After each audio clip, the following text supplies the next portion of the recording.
Hi guys, welcome back. It's Philly Pre, and I'm back with another K-drama review.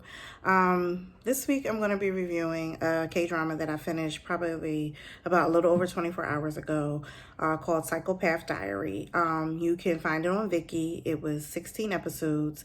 Episodes were about a little over an hour long, but most stuck to an hour. Some, because of like the previews or whatever, were probably maybe like just like a minute or two over an hour. But going to give you a quick idea of what the drama was about, and then I'm going to jump right into my review of the drama. I watched this drama because I was really excited to see Yoon Shi-yoon. I think he's a great actor, and I just wanted to see what he would do with this role. And I'll get to how I thought he did later on in the review. So the drama's about a guy, office worker. Things aren't going right for him. He's a pushover. He's basically about to be blamed for something happened in the company that he really didn't have anything to do with, but because he's a pushover, the coworkers don't really treat him fairly and things like this. So he decides he's going to just like stop being a pushover and take his life. I was really sad about that, but that is how the drama is able to unfold. He ends up with amnesia instead of dying. And because of this amnesia, he finds a diary. And the diary that he finds is the diary of a psychopath. So when you don't know who you are and the diary that you have in your possession, you assume is your diary, you think that you are this person. So that's pretty much the gist of what it was about. But it was a lot more, of course, because can't just be that. It was some side stories and different things going on. So now we're going to jump right into the review and what I thought of Psychopath Diary. So it was an absolutely great cast. A lot of favorites. It had Choi Sung-woon. I got to look down at my notes so I try to get these names right. It had Lee Han-wee, which I really enjoy his acting. And I found a new favorite, but I'm going to bring him up later on. I may have seen him in something before, but if I did, maybe it wasn't memorable for me. But in this, it was totally memorable. So, and the main female lead was Jung In-sun, and she did a good job too.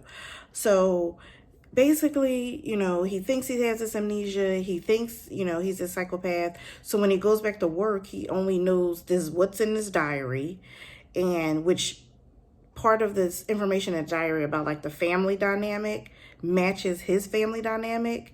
Once he finds, goes back to his family and they're like, hey, we're your family. So of course it's like, this has to be me because the dynamic of the family even matches. So he has no reason to think that he's not this psychopath. But this unfolds in the office quite funny, I should say. So it added to some comedic relief. Well, a lot of comedic relief, actually, because now, he's cocky and he thinks that his coworkers are acting the way they're acting around him because they're afraid of him and they don't know what to think of him because, I'm a psycho. And I loved how apparently before he lost his, got amnesia and lost his memory, he was actually somebody who was really into like thriller and suspense movies, like heavily. So apparently he watched a ton. He had like a lot of them in his apartment. And so when things would happen, he would do this look, and his facial expressions and looks were amazing. And he would like click to a tape like Silence of the Lambs or, some thriller that he's seen, and act out basically that particular scene that fit what he was going through. And so people really did think like, what's going on with him? He had people kind of shook. And it was hilarious because like, how can you have people shook when you were like the biggest pushover? He even has this happen like in his neighborhood with this guy that comes to like his family's restaurant, and he ends up it's like he's scaring these people, but he doesn't even really know what he's doing to do it, but it works. And these people are like, So the one guy who's like in his neighborhood, who was part of like this gang or whatever, ends up becoming his hung meme. And he's like, I'm going to follow you, whatever you do. So the cops are involved in this. So I just want to give you a little synopsis with that. The cops are involved because he was actually hit by the cops when his suicide attempt didn't work out, which is how he got his amnesia. So now he's like friends with the cops because they're like, we don't want him to say we hit him. A cop doesn't want to admit that they hit a pedestrian, like, you know, with the cop car or whatever. So they kind of become friends and they're always hanging around. But the more he thinks that he's a psychopath, you know, he's just convinced himself. So here now, but the actual psychopath works at his job. He's like the director, the owners of the company's son, and he's insane. So when he starts to put two and two together, like, hey, he thinks he's me. Ooh, me and him have stuff in common. He kind of takes him under his wing. But then it turns to the point where now he's just going to try to blame and pin everything on him. The cop that he became friends with, was it Dongshik? Dongshik, that was the name of the character. Like, you know, she's starting to doubt him now, and it just really, really gets funny. It gets complicated. It gets a little intense at moments, but it also is quite funny. The guy who played the psychopath, I want to talk about him now. His name is Park Sung-hoon, and he's completely on my radar now. Like, he was insane in this role and he did a bang up job. And because of a friend, hey Karen, I wanted to follow him now on like Instagram and stuff, and he's adorable. So it's like this contrast of like he's playing this like evil part. So he's like an evil cutie now or something. It's funny. So all in all, this drama had all the perfect pieces. It had comedy, it had suspense, it had drama, it had a thrilling aspect to it. All the characters played their parts well. There was a point where I was like really upset with Jung In-sun, who played the lead female, who was the cop. I cannot for the life of me think of her name in the drama right now, and I should have wrote that down. But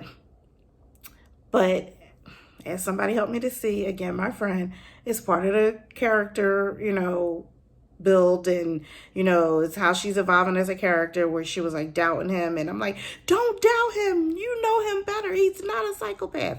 So, you know, he admits to being a psychopath, he goes to prison. The prison scenes end up being quite hilarious, because he doesn't think he should be afraid of anything or anybody in there, because I'm a psychopath. Have you guys done anything worse than what I've done?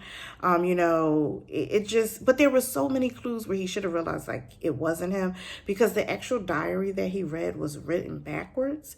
And he understood, I guess, from watching all his thrillers and stuff, why it was written backwards. But when he started writing in a diary, he was writing in a diary like that of a 2-year-old. Like, the handwriting was so neat from the actual psychopath. And his handwriting, writing backwards in this book, was childlike. So, but he still didn't put two and two together. He assumed it was because of, you know, the amnesia and stuff like that. So the company, the workers at the company did start to kind of like be a little in fear of him. And then when they saw he was hanging out with the director, but that was only because the director was the actual psychopath and nobody knew, they were like, oh my God, look, he's hanging with the director now. They started treating him differently. He got a promotion. I mean, it was just the complete opposite of everything that was actually happening before he had the amnesia. And he started doing well with business because he got like a tip from the director about something, and he like told his dad and his sister, and it went through the roof, and now he's like big man on campus at work, and so to the point where he came in when he felt like it, he left when he felt like it, he worked when he felt like it. Excuse me, guys. It was just quite hilarious just watching him continue to believe he was a psychopath. There were some times I was like, no, I don't want you to think that's who you are. Don't believe that, you know, but it made the drama what it was. I'm trying to think of some other characters. I have to talk about Ho Sung-tae. He was the guy who played the actual gangster who became his Hung-nim. Absolutely loved him from beginning to end in this drama. He did a bang-up job. He brought the comedy like you wouldn't believe. And the dynamic between him and Dong-shik, who was played by Yoon Shi-yoon, was amazing. And it was just, I feel like this drama gave me everything. The writers did a really good job. I'm not big, I don't really do horror movies, but I like a thriller and, you know, a suspense, as long as it doesn't go like too far off the deep end. And I felt like this gave me that. And by the time I got to like episode like 14, 15, then I realized this Psychopath is completely insane. I was like on the edge of my seat, couldn't wait to watch it. I actually was watching this with my mom, so I would wait for her so we could watch the episode. So I was like, 16 is up, we gotta watch it. So in the ending, and then I'm gonna wrap this up because I don't want to keep just rambling, but the ending, I'm a stickler for endings. This ending was pretty much perfect. It was almost like picture perfect, this ending. This writer of this drama did an amazing job with the storyline and keeping it flowing, and tying up pretty much everything in the ending. And it was real and it was legit. And like, I didn't feel like really, I was just like, yes. And I was like so happy with the ending. So I'm going to give it 5 stars because it was just that great. So for my first review of 2020, hope 2020 is going well for everyone. Psychopath Diary gets 5 stars. Again, this drama is on Viki. It's 16 episodes. And this is Philly Pre telling you, like, if you watched it, like, comment down below. Let me know what you thought. What were your favorite scenes or parts or characters? And if you're not subscribed and you're watching this, subscribe, like, share. And hopefully I'll be back soon with another drama review because I'm watching quite a few right now. All right, guys, this is Philly Pre saying until next time, bye.